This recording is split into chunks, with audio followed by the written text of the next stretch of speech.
I should have known better. Everyone had told me about the old Ridley Asylum.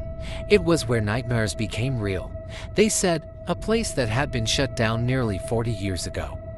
After too many patients vanished, never to be seen again. But when my friend dared me to spend the night there, I thought it would be just another ghost story for my channel. A bit of fun. How wrong I was. Ridley Asylum was colossal, a towering building with cracked windows and vines creeping up its stone walls. A single, rusted sign dangled at the entrance, reading Ridley Mental Institution in faded letters. The moment I stepped into that place, the air grew thick and suffocating, as if the walls were closing in, urging me to leave. The asylum was cold, almost unnaturally so. My flashlight flickered, illuminating remnants of the past, patient files scattered on the floor, a broken wheelchair, and handprints smudged on the peeling walls. I moved cautiously down the hall, each step echoing louder than it should in the emptiness. And then, I heard a faint laughter coming from a nearby room.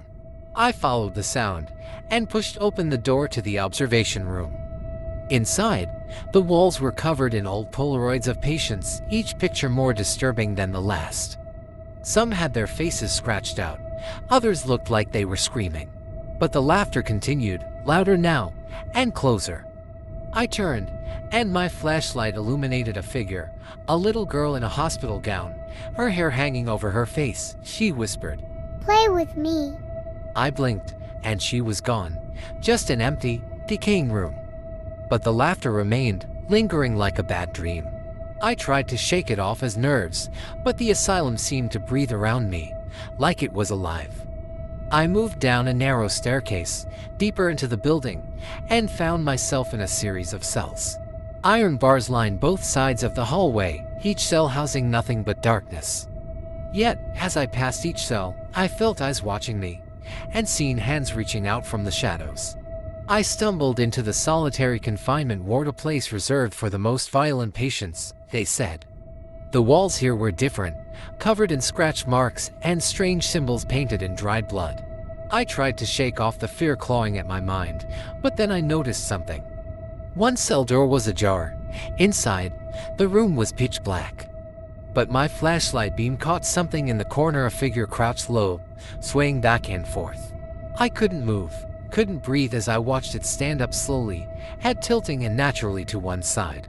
The figure stepped forward, into the light. His eyes were hollow, his face distorted into a twisted grin. "They're coming for you," he rasped, his voice echoing in a way that felt too close, too intimate.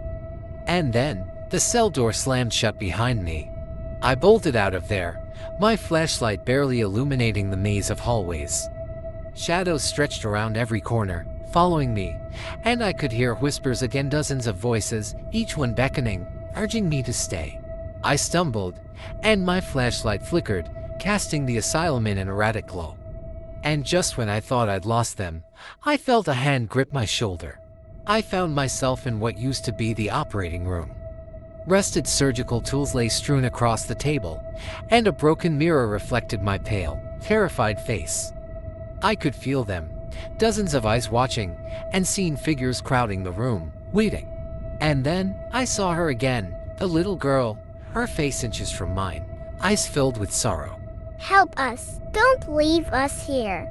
Her voice echoed through my mind, filling my head with images of patients being tortured, experiments gone wrong, lives shattered in this place. I realized, then, that the spirits weren't angry. They were trapped, reliving their suffering for eternity. I ran, my heart pounding, until I burst through the entrance doors and collapsed on the pavement outside. As I looked back at the asylum, I saw them, figures standing in the windows, watching me leave, their faces twisted in agony and despair. I escaped, but I'll never forget the voices, the cold touch of hands reaching for me, begging for release. Ridley Asylum wasn't just haunted by ghosts, it was haunted by the memories, the pain, and the horror of those who suffered within its walls. And even now, sometimes when I close my eyes, I can still hear them, calling for me to come back.